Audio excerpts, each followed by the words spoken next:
हवा, अगर तू किसी की बेटी है तो तेरे सर पर अजमत की चादर होनी चाहिए।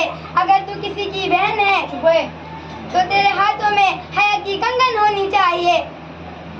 अगर तू किसी की माँ है तो तेरे कदमों तले जन्नत होनी चाहिए।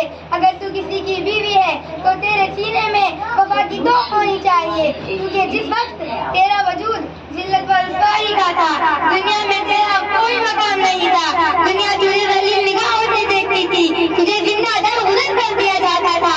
मगर इस्लाम ने तुझे अशरफ व अब्बत से सरफराज फरमाया।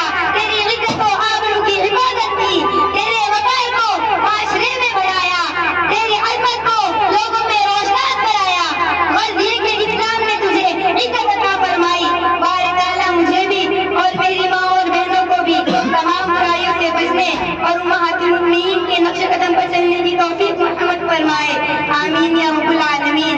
वमा अलैना इल्लल बलाग।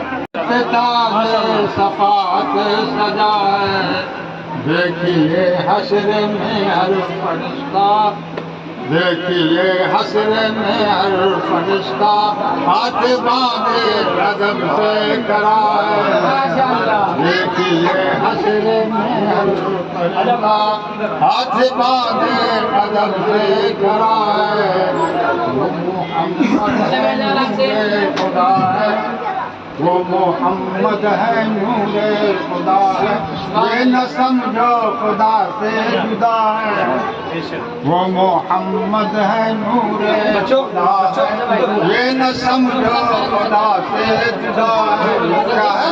दरमियान अहद और अहमद, दरमियान अहद और अहमद, नीम का एक पर्दा पड़ा है। सुभान अल्लाह। अहद और अहमद निम्न का एक पर्दा पड़ा है। हमने कुरान में ये पढ़ा है, कमली वाले का रुतबा बड़ा है। माशाअल्लाह। माशाअल्लाह।